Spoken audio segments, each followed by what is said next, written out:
en 2100, pour faire court, il y aura 5 degrés de réchauffement climatique et on ne pourrait pas être 7 ou 8 milliards sur Terre, mais 1 milliard. Donc voilà, on a plein de transformations qui nous attendent, il va falloir se réinventer et nos entreprises ont leur rôle à jouer là-dedans, notamment au niveau de la responsabilité environnementale et sociétale. Avec le souci d'intégrer les jeunes, de plus en plus refusent, j'interviens en école, hein, à Dauphine, Télécom, aux arrêts métiers, de plus en plus de jeunes en fait refusent des propositions dans des grands groupes parce qu'ils trouvent que la politique du groupe ou l'empreinte environnementale du groupe n'est pas bonne. On en est à la énième transformation et donc les gens se lassent un peu de toute cette agitation. Et effectivement, les jeunes ont du mal à faire entendre leur voix parce qu'il y a quand même un système hiérarchique qui reste de manière assez poussée. Si je reprends ce que dit Vinette Nayar, notre modèle actuel est dépassé, nous maîtrisons notre modèle actuel, mais il ne fonctionne plus. Oui, alors Vinette Nayar, il a entrepris vraiment quelque chose de titanesque, hein, puisque quand on dit d'enlever la hiérarchie en France, où on est très traditionnel, c'est pas possible dans les grands groupes, etc. Lui, il a inversé la pyramide hiérarchique pour 77 000 collaborateurs en Inde, donc dans un pays qui est beaucoup plus conservateur que la France. Hein, réussir sa carrière en Inde, c'est super important pour réussir sa vie. Et puis, il y a encore des castes, et donc effectivement, la notion de hiérarchie, où on n'est pas tous du même monde, le chef, voilà, c'est quelque chose de sacré. Et là, cet énorme groupe, les managers sont évalués par leurs collaborateurs. Donc, waouh, super.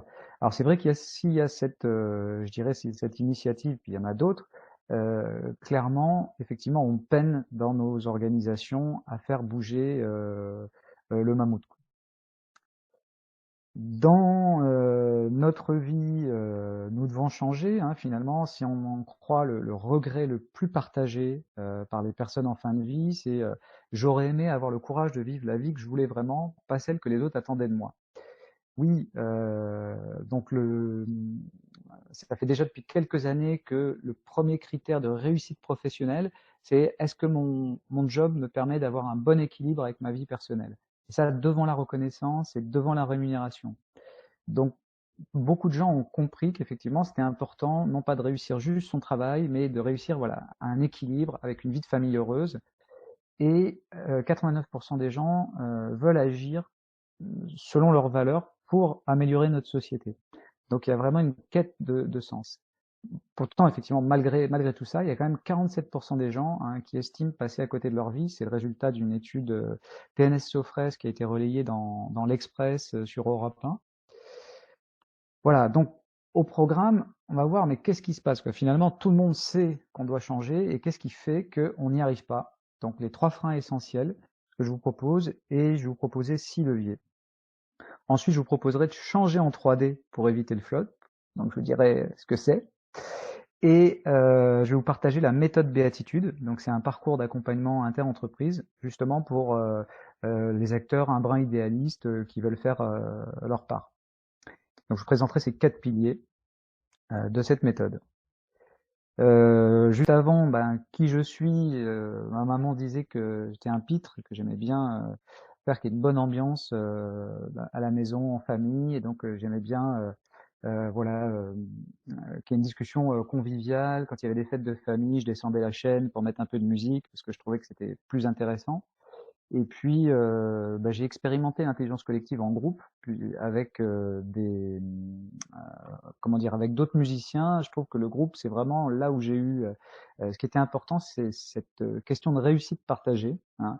C'est-à-dire que quand on est dans un groupe de musique, finalement, on se débrouille avec les autres musiciens pour faire sa part, pour faire le mieux possible et pour enchanter pas le client, mais le public.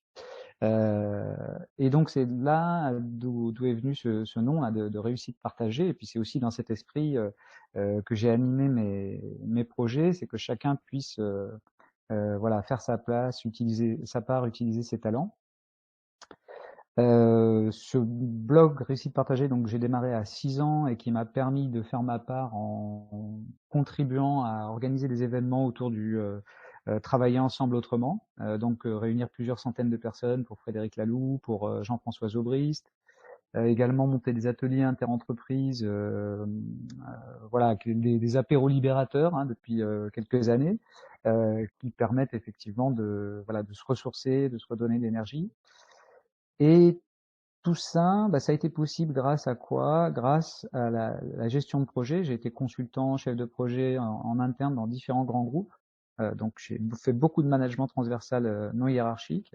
Et finalement, j'ai décidé d'appliquer cette gestion de projet à ma vie, donc en multipliant ce qui me plaît, en utilisant mes talents, en précisant ma vie de rêve au fur et à mesure, en dessinant les étapes. Et c'est comme ça que j'ai réalisé effectivement plusieurs rêves, dont bah, celui de m'être créé le job euh, voilà, de mes rêves, où je multiplie en fait les choses qui me plaisent, et puis de pouvoir bah, agir pour bah, proposer des accompagnements, des événements, des escales à l'essentiel pour bah, effectivement être acteur de sa vie.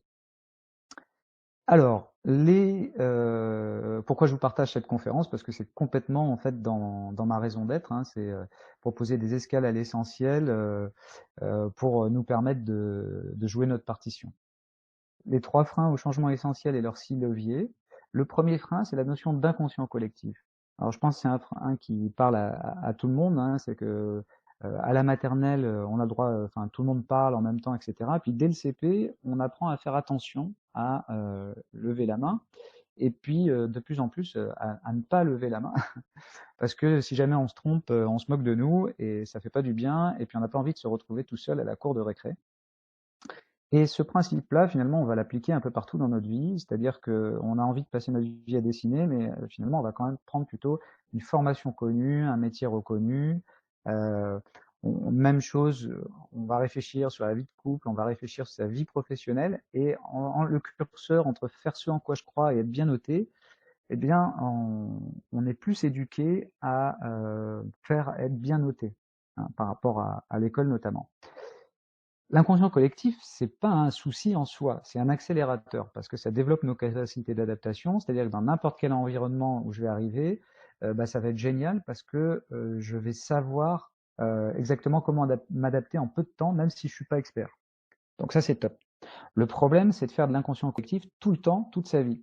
Parce que ça conduit au bas de la colonne verte collectif à réussir dans la vie. C'est-à-dire, j'ai coché toutes les cases, je suis marié, j'ai un bon job, un bon salaire, j'ai des enfants, mais est-ce que j'ai réussi ma vie? Là, c'est autre chose. Et c'est la colonne en rouge, la colonne qui est risquée, avec l'amour passionnel, avec l'accomplissement, le fait de prendre des risques, faire ce en quoi je crois. Voilà. Et évidemment, vous avez bien compris que c'est plus dur parce que là, on a peur d'être rejeté, de se retrouver seul dans la cour de récré. Ce problème, c'est un problème qui est pas récent, hein, c'est pas un mal de notre société. Sénèque en parlait déjà il y a plus de 2000 ans. Hein. Le problème de l'homme, c'est de toujours d'avoir besoin de nous façonner au gré de l'opinion en regardant comme le mieux ce qui est reçu par un grand acquiescement. Nous périssons victimes de l'exemple. Voilà, donc Idriss Aberkan en a parlé également. Vous voyez la citation de Montaigne. Bon, voilà, du coup, par rapport à ce frein, on se dit, mais qu'est-ce qu'on va pouvoir faire? Comment on peut faire changer la donne, quoi? Eh bien, la première chose, c'est déjà de voir les choses de manière positive.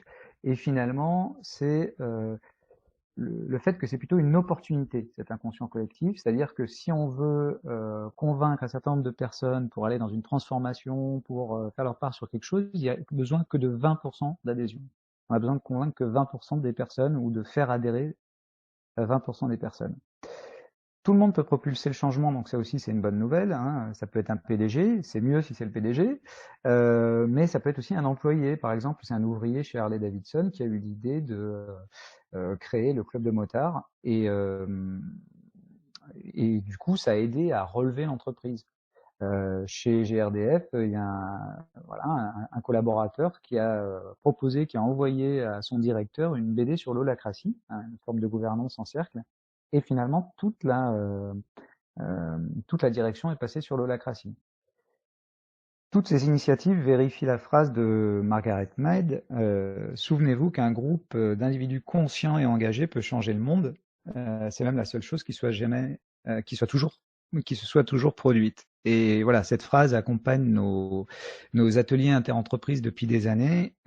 C'est le fait que effectivement on peut tous créer, je dirais, notre boussole, et à partir du moment où on se réunit ensemble autour de quelque chose qui nous semble juste et qui fait sens, on peut effectivement proposer quelque chose de différent et pas tout le temps suivre ce qui se fait. Ça se fait, moi je le fais en séminaire, hein, en atelier, qu'est-ce qui, même par exemple avec deux services qui s'entendent pas, ça marche très bien. Qu'est-ce qui nous fait lever le matin? Qu'est-ce que j'aime faire? Quels sont nos boulets? Quelle étoile je voudrais fêter dans un an? Et voilà. Et enfin, je dirais des employés répondent très bien à cette question, à ces questions-là, hein. Donc c'est des questions existentielles comme ça qui nous paraissent démentes, mais clairement on peut y répondre assez simplement. Et d'ailleurs le but de cette conférence atelier, c'est de vous faire pratiquer. Je vais vous donner le lien tout à l'heure vers un outil que vous pourrez mettre en place sur votre smartphone ou sur votre PC. Et on pourra justement essayer de créer notre boussole en quelques minutes comme ça. Le faire avec les engagés, parce qu'il y a certaines personnes qui se disent bah, moi j'ai du mal vraiment à savoir ce que je veux, ce que j'aime vraiment. Et c'est le fait de discuter avec des personnes qui m'aident beaucoup. Deuxième levier, bah, finalement, je parlais de l'entreprise, on est beaucoup quand même dans un monde rationnel dans l'entreprise, hein. Et il faut rappeler que finalement tout commence et finit avec le cœur. C'est-à-dire finit avec le cœur, j'aurais aimé avoir la vie que je voulais vraiment. Il n'y a pas d'équation pour dire si j'ai la vie que je veux vraiment, c'est quelque chose que je sens ou pas. Et bah, quand on commence, un nouveau-né ou même avant, quand il est dans le ventre de sa maman, on va voir à l'échographie et puis bah, on entend au début avec les Doppler, on entend le cœur battre, mais il n'y a pas encore le cerveau, il n'y a pas les membres. Les neurosciences ont fait des avancées énormes ces dernières années au niveau du cœur, hein. Donc on a découvert, vérifié qu'il y avait 40 000 neurones dans le cœur, que le cœur envoyait plus d'infos au cerveau qu'il n'en recevait. On se demande qui est le chef. Il consomme à lui tout seul 10% de tout l'oxygène. Antonio Damasio, qui a écrit L'erreur de Descartes, a montré qu'en fait on ne pouvait pas décider sans émotion, hein, que la décision quelque part elle est émotionnelle. Donc ça chamboule un peu les croyances, hein. Et par rapport aux enjeux qu'on a dans nos organisations et dans nos vies personnelles, décider dans la complexité, développer la créativité, sentir ce qui va engager, gérer le multiculturel, la relation, bah finalement, c'est pas si bisoudonce que ça de dire écoutons notre cœur pour décider, créer et engager. Troisième levier, donc pour sortir de l'inconscient collectif, j'enfonce le clou sur l'idée du rationnel. C'est que tout est parti, hein, ce monde rationnel dans lequel on vit et qui est si important dans nos codes de vie, hein, qui fait qu'on cherche à être bien noté, qu'il faut du reporting, etc. Platon a dit en fait la vie se sépare en deux, quoi. Enfin, on peut séparer la vie en deux. Il y a le monde de tout ce qui est explicable, rationnel, intelligible, qu'on peut mettre sous forme d'équation, et le reste, ce qui est un peu complexe, bizarre, les émotions, tout ça, on les met dans la caverne, hop, voilà. Il y a plein de gens qui l'ont suivi, hein. Descartes, par exemple, on est plein là-dedans. Le siècle des Lumières, on est à fond sur l'encyclopédie, on est à fond sur la raison, le rationnel. Sauf que Martin Heidegger a dit la science ne pense pas, et puis bah, on a vu la bombe atomique. La bombe atomique, c'est le pur produit du rationnel, hein. C'est-à-dire qu'effectivement, la raison, ça permet de faire de grandes choses, mais c'est pas ça qui permet de dire si c'est juste ou pas, si c'est bien ou pas. Sur ces différents modes de pensée, en disant des émotions nous perdent, faut les condamner, Thomas Hobbes aussi, c'est un poids, je dirais, dans le monde, dans l'histoire de la pensée, hein. Comme selon lui, l'homme est égoïste, hein, tous les hommes sont égoïstes, donc par nature, il faut qu'on leur colle absolument un dirigeant, un pouvoir concentré qui va leur permettre, avec des lois, de rester bien correctement. Parce que si on les laisse tout seuls, c'est voilà. Donc je vais y revenir là-dessus parce qu'on voit dans le confinement qu'il y a des gens qui ont ce mode de pensée et c'est ok, hein, mais il faut avoir en tête ça, que quand on veut faire notre part, il faut challenger aussi nos propres croyances, quoi. Donc, effectivement, ce que dit Thomas Hobbes, ça a été réfuté. Ça a été réfuté par Hume, Fenberg, Bedson, hein, qui ont démontré par différentes analyses que l'altruisme véritable, c'était pas juste un altruisme intéressé. Haid a vérifié le sens moral de l'homme, Terestchenko a vérifié l'empathie, Mihaly a parlé de la créativité, et donc on sait qu'il faut, pour la créativité, on peut pas la faire juste avec du rationnel, hein, il nous faut des émotions, hein. Et tout ça, effectivement, bah, c'était déjà dit par Aristote, hein. Aristote parlait en long, en large des émotions, et il vivait à la même période que Platon, hein, à 10-15 ans d'écart, quoi. Donc, voilà, il faut bien avoir en tête que le schéma d'évolution, les transformations, pour être dans le changement aujourd'hui, euh, on a besoin de challenger nos croyances et on a besoin de comprendre que depuis la nuit des temps, il y a toujours eu des gens qui ont pensé que, donc là je vous montre un modèle avec les croyances, depuis la nuit des temps, il y a toujours des gens qui ont eu des croyances en se disant de toute façon, il faut se méfier de l'homme, quoi. Faut se méfier des êtres humains. Donc, exemple, dans le confinement, ben, il y a des personnes qui disent, bah oui, de toute façon, confinement, ils rigolent avec leurs émotions en se disant, si il y a ce confinement, de toute façon, les gens vont en profiter pour glander à la maison, pour sortir et pas respecter les règles, etc. Et donc, qu'est-ce qu'ils font, ces gens-là? Et ben, en fait, ils regardent à la fenêtre et puis ils voient tous les gens dehors. Enfin, ils voient tous les gens, ils voient quelques personnes dehors. Et ils se disent, ah bah oui, tu vois, j'ai bien raison, hein. Ça, on peut pas faire confiance dans les gens. Bah oui, systématiquement, ils abusent. Puis là, l'autre jour, j'étais dans la boutique, il y a des gens qui respectent pas les distances de sécurité, etc. Donc, c'est les gens qui pensent de cette manière-là, ils vont conforter leurs pensées, hein. On va tous chercher à confirmer nos croyances parce que ça nous apporte de la dopamine. Et il faut avoir bien conscience que ça, si on veut changer, si par exemple je gère très mal mon temps parce que je suis persuadé que si je suis trop organisé, je vais être dans une prison. Si je crois que je suis trop organisé, je vais être dans une prison. Et ben, sans arrêt, je vais mettre en échec toutes les stratégies qu'on va me proposer pour mieux m'organiser, hein. On va vivre en fonction de nos croyances. Donc, si je reviens à notre confinement, ben, donc il y a des gens qui effectivement sont persuadés que d'autres abusent, que l'être humain abuse, et puis il y a des gens qui sont confiants dans l'homme et qui sont toujours, qui ont de la gratitude pour tout ce qui se passe et qui sont impressionnés de voir la transformation qu'il y a eu, c'est-à-dire comment, par exemple, au niveau du télétravail, comment des employeurs qui avaient freiné les cas de fer depuis le début ont pu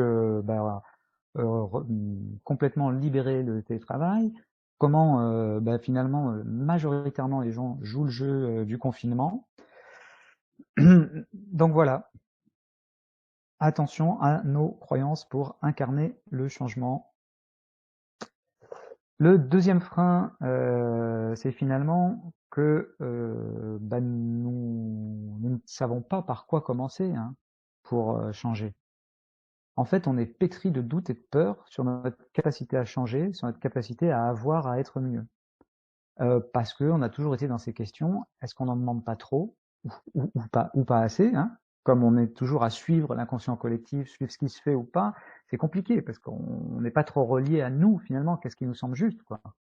Et c'est vrai qu'à l'école, on était dans, enfin quand il y a un contrôle, ou même en entreprise quand on a une deadline, on est peut-être plutôt à s'imposer les choses, à se pousser au derrière, que à s'écouter. Et toujours avec les mêmes questions aussi, mais enfin si je change, si je fais ça, si je fais mon coming out, que je présente mes grandes idées révolutionnaires, qu'est-ce qui va me suivre? Et finalement, dans le fond, j'ai pas envie de me retrouver seul à la récré, quoi. Est-ce que ça vous parle, tout ce que tout ce que je raconte? Dites-moi, parce que c'est vrai que c'est aussi un moment de particulier, hein, d'être comme ça à distance, sans partager avec vous directement. Donc n'hésitez pas à me le mettre dans le chat. Voilà. Et donc effectivement, quand on est dans tous ces modes de pensée, quand on est avec tous ces doutes, toutes ces peurs, bah, là, en fait, on raisonne plus, on n'est plus sur qu'est-ce qui me semble juste. On est en proie au stress et on est bon, qu'est-ce qu'il faut faire? Qu'est-ce qu'il vaut mieux faire? Comment je peux limiter les risques? Du coup, on prend les urgences, on fait les tâches même si c'est rébarbatif, on fait les obligations et les devoirs. Et puis de toute façon, faut pas rêver, hein. Le travail, personne n'a dit que c'était pour être heureux, c'était fait pour être heureux. Et du coup, on va plutôt, finalement, je suis malheureux, mais bon, quand je discute avec d'autres personnes, je suis pas plus malheureux que d'autres, quoi. Hein. Donc on se conforte là-dedans, hein, on valide nos croyances, hein. Voilà. Donc on a toutes les chances de rester là-dedans, grâce à ce système. Du coup, comment on fait pour en sortir? Parce que c'est ça, hein, l'idée, c'est pas de parler que de ce qui fâche. Eh ben, on va utiliser le premier principe de la route d'Heming. Le route d'Heming, c'est que c'est pas à pas, pas à pas. Alors effectivement, ça va être très compliqué de transformer tous ces modes de pensée qui nous sont greffés depuis des années. Donc, si j'y vais pas à pas, ça va mieux marcher. La route d'Heming, ça, c'est pas suffisant parce qu'aujourd'hui, il y a une question d'envie, quoi. Si j'ai pas envie, même si j'ai la méthode, je vais pas le faire. Et en entreprise, c'est la même chose. De toute façon, tout le monde a 25 priorités. On est tous surchargés. Il faut faire plus avec moins. Donc clairement, on va avoir tendance à prioriser ce qui nous apporte du plaisir ou ce qui nous donne envie. Et ça a été prouvé scientifiquement, hein. C'est une méta-analyse faite sur plus de 275 000 personnes qui révèle que lorsqu'on est heureux, on se fait plaisir, on est 3 fois plus créatif, 30 à 50% plus productif et 2 tiers moins malade. Voilà. Du coup, qu'est-ce qu'on va mettre en place? Ce que je vous propose, les 3 axes, c'est qu'en fait, on va avancer. Si j'ai une envie, par exemple, je veux aller gravir l'Himalaya, voilà, c'est quelque chose qui me fait rêver, ça me donne du sens, parce que la nature, c'est important pour moi. Voilà. Et donc, celui qui possède un pourquoi peut supporter tous les comment, hein, Nietzsche. Eh bien, à fonction de cet Himalaya, ou aller gravir l'Everest, je ne sais plus lequel j'ai dit, mais on va se demander est-ce qu'on y croit ou pas. Bon, bah bof, en fait, parce que la montagne, ok, c'est bien, mais finalement, je suis pas sûr que je sois un grand marcheur, quoi. Ça me fait rêver, mais est-ce que je pourrais, donc voilà. Du coup, je me dis, bah tiens, est-ce que je pourrais pas tenter un petit trek déjà dans la forêt de Fontainebleau, quoi, hein, ou aller au mur d'escalade peut-être là-bas. Après, je vais regarder côté énergie. Et j'ai l'énergie de faire quoi? Ah ben pour l'instant, j'ai des petites sandalettes, donc ça risque de pas le faire. Donc du coup, je vais peut-être aller m'acheter. Voilà, peut-être que ma première action, ça va être de m'acheter des chaussures de montagne et puis d'essayer de faire une première randonnée, quoi.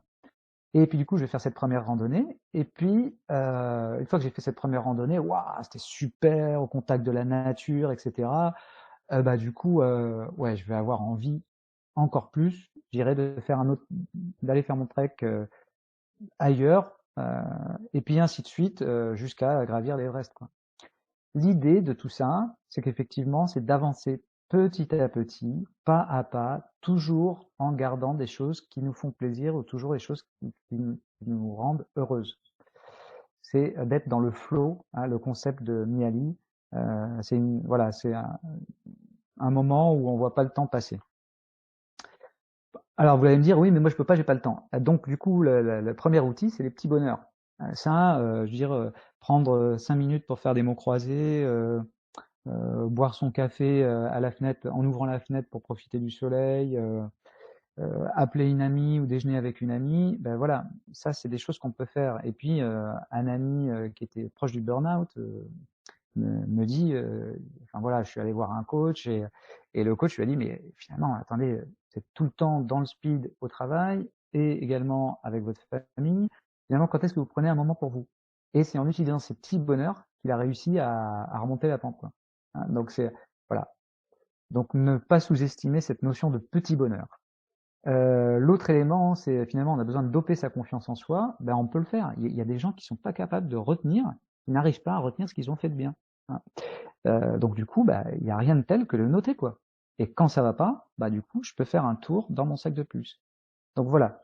même si vous n'avez pas beaucoup de temps, si vous vous sentez débordé, etc., il est possible de se reconnecter à soi et de se reconnecter au positif. Deuxième levier, c'est que effectivement, même si on réussit à rester dans la sphère du tout va bien, du positif, ce qui est important, c'est de pouvoir gérer aussi quand ça va pas. Parce que quand ça va pas, vous l'avez compris, je vous ai expliqué le mécanisme, hein, quand on est dans la peur, quand on est dans les doutes, ce qui se passe, c'est que finalement, on s'écoute plus soi-même. Donc, comment on fait pour sortir de ça? En fait, il faut dépiler nos émotions des peurs et mettre en place un plan d'action. Et c'est la même chose pour la colère, hein. La colère qu'on dit mauvaise conseillère, voilà, il faut arrêter de jouer sa vie comme une revanche, parce qu'effectivement, ça nous fait passer à côté du sens, de qu'est-ce qui est important, qu'est-ce qu'on voudrait, quelle est la part qu'on voudrait contribuer.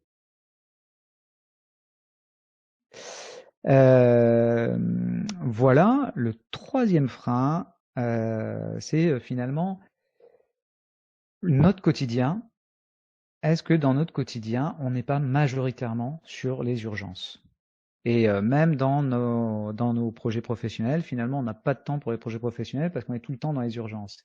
Et regardez dans l'axe horizontal, entre la satisfaction éphémère et satisfaction durable, on est majoritairement dans des satisfactions éphémères. On fait plein de petites choses qui apportent des satisfactions éphémères, plein d'urgences souvent, hein. Et on est plus en temps masqué qu'en créneau bloqué, hein. En créneau bloqué, c'est dans nos journées au travail, et temps masqué, c'est des choses qu'on fait sans vraiment se réserver des créneaux. Euh, ben, pour effectivement arriver à se transformer, il faut qu'on fasse déjà qu'on oublie cette notion de changer, enfin, qu'on réalise que changer un déclic, ça marche pas, quoi. C'est-à-dire que les résolutions du jour de l'an, effectivement, elles s'étiolent assez rapidement. Il faut après se trouver des créneaux pour avancer. Et puis juste le fait de décider, c'est changer, non, c'est pas vrai, c'est une partie, hein. Donc qu'est-ce qu'on peut faire pour effectivement retrouver le chemin du positif et d'une satisfaction durable? C'est remettre des petits bonheurs et puis créer sa boussole, hein. Réfléchir, qu'est-ce que c'est mon idéal de vie? Qu'est-ce que sont mes valeurs, mes projets, hein? J'aurais rêvé d'avoir la vie que je veux vraiment, mais finalement, est-ce que j'ai déjà pris 3 heures pour le faire? Est-ce que j'ai déjà pris du temps pour réfléchir à ça? Pourtant, lorsque mon portable tombe, la vitre se casse, je perds ma carte d'identité, les 3 heures, je vais les trouver, hein. Je vais les trouver dans les 10 jours qui suivent. Voilà. Donc du coup, par rapport à ce frein, le levier, c'est vraiment de se réserver des créneaux et d'y aller étape par étape. Selon Metzberg, il faudrait prendre 1 heure par jour. Alors donc ça va vous sembler dément, hein, pour l'important et non urgent. Donc peut-être que ça va pas être 1 heure par jour, peut-être que ça va être d'abord 1 heure le week-end que vous allez faire, et puis après 2 heures, 3 heures, et que vous allez répartir ça. Comme on n'a pas beaucoup de temps, il faut définir ses priorités, ses choix de vie, et puis on a tendance à se mettre 4 objectifs, faut peut-être en choisir qu'un, hein. Quel est notre objectif prioritaire? Parce que si on se met 4 objectifs et qu'on n'en réussit aucun, c'est pas bon pour la confiance en soi. Donc voilà, prioriser sur son objectif prioritaire avec dans l'idée le fait que pour tout nouveau comportement, toute nouvelle habitude, toute nouvelle façon de faire, il faut 21 jours pour que ça se mette en place. Et voilà, il faut y aller pas à pas. Voilà, donc je vous ai présenté ces 3 freins essentiels au changement et leurs 6 leviers. Voilà, je ne sais pas si vous avez des questions. Euh, je sais qu'on est un petit peu en décalé, donc je vous laisse noter les questions. J'avance sur le fait de changer en 3 dimensions. Qu'est-ce que c'est que cette notion de changer en 3 dimensions? Euh, il y a une méthode, je trouve, qui l'illustre très bien, et puis je vais vous parler de celle que je propose. C'est la méthode Smart and Stamina, qui est le fait que pour être en bonne santé, on a 4 axes, et il faut agir sur ces 4 axes. Et si par exemple j'ai un problème de sommeil, plutôt que de m'acharner sur faut que je dorme, peut-être que si je fais plus d'exercice et si je mange différemment, je vais arriver à mieux m'endormir. Et donc c'est la même chose, c'est-à-dire que par rapport aux 3 axes dont je vous ai parlé, l'envie, la liberté et l'énergie, si aujourd'hui j'ai pas d'énergie, pour retrouver l'énergie, il va falloir que j'agisse sur l'axe de liberté. Donc peut-être que je me remette de la disponibilité, que je priorise mes tâches, que je décale dans le temps, que je liste les risques si j'ai peur, parce que quand j'ai peur, ça me coupe l'énergie. Ou que je sorte dans une conférence pour m'inspirer. Voilà. Et même chose pour le pilier de la liberté et le pilier de l'envie. Hein. Enfin, pour ces axes, pardon, de la liberté et de l'envie. C'est-à-dire que pour la liberté, par exemple, le fait de rajouter des petits bonheurs, je vais me recontacter, je vais regoûter du positif, et donc, ok, j'ai envie de le faire. Voilà. Donc, en résumé, les 3 dimensions, donc il faut de l'envie, hein, le pourquoi d'important on fait les choses, il faut de la liberté, avec la disponibilité, de l'autonomie, il faut de la confiance, il faut qu'on croit à ce qu'on met en place. Hein. Si je veux monter l'Everest tout de suite, j'y crois pas. Donc voilà, il faut y aller étape par étape et écouter mes doutes, sentir les limites et puis développer mes qualités, mes talents, mes petits bonheurs. Voilà. Du coup, tout ça, ça se met, je dirais, tous ces ingrédients là, ces 6 ingrédients, en fait, ils sont interactifs, ils interagissent ensemble. Et je vais prendre la métaphore du vélo. Hein. La métaphore du vélo, c'est lorsqu'on est au démarrage au feu, il faut parfois se mettre sur les pédales, debout sur les pédales pour avancer, pour démarrer. Mais une fois qu'on est en train de rouler, etc., pour accélérer, j'ai pas besoin de forcer, quoi. C'est la même chose. Au début, le fait que je me définisse un objectif prioritaire, le fait que je crée ma boussole, qu'est-ce qui est juste pour moi et pas pour tout le monde, que je fasse mes propres choix, ça m'aide à avancer, ça me conforte. Ensuite, quand j'arrive à traiter mes doutes, mes peurs, à mettre en place des plans d'action, quand j'arrive à développer ma confiance et quand j'arrive à étoffer mon entourage positif en ayant fait les bons choix, et au fur et à mesure, en fait, je suis en train de développer une énergie, une envie et une liberté à changer. Et donc c'est ça qui nous permet effectivement de réussir nos changements sans s'épuiser en fait. Hein. C'est vraiment ce principe-là. Du coup, je vous présente rapidement les 4 piliers de béatitude, et puis on va passer sur l'outil tout de suite si vous en êtes d'accord. Donc les 4 piliers, il y a le fait de créer ma boussole. Il y a le fait de faire les bons choix, hein, vous avez compris pourquoi c'est important. Le fait d'engager autour de soi parce que effectivement seul on va pas très loin, et d'ancrer pour durer. Je vais pas rentrer, je dirais, je vous présente rapidement, mais le premier pilier pour créer sa boussole intérieure, c'est de préciser son objectif, c'est de lister ce qu'on aime, ce qu'on veut vraiment et ce qu'on ne veut pas. On peut travailler aussi sur l'extraction de ses talents. Hein, c'est des choses qu'on fait, qui nous rapportent beaucoup et qui nous coûtent peu. Adopter un état d'esprit gagnant et doper sa confiance, et puis faire les premiers pas avec plaisir, notamment avec les petits bonheurs. C'est vrai que ça permet de se mettre dans une bonne dynamique, aller à une conférence, s'inspirer. Voilà, ça permet de maintenir cette bonne dynamique. Et après, c'est notre capacité à faire les bons choix qu'on va travailler. Notre capacité à engager autour de soi, donc avec comprendre nos motivations, comprendre ce que j'expliquais sur le slide entre raison et émotion. Hein. Il y a des gens qui sont beaucoup plus dans la raison, qui ont une priorité dans le rationnel. C'est très important pour eux. Et donc, ils savent qu'ils doivent bouger sur certains points. Et il y a des gens qui sont beaucoup plus dans l'émotionnel et avec des contraintes, parce qu'être que dans l'émotionnel, ça pose problème aussi. Hein. C'est pas simple. Donc, il faut arriver à mettre un peu de rationnel des fois, hein, parce que voilà.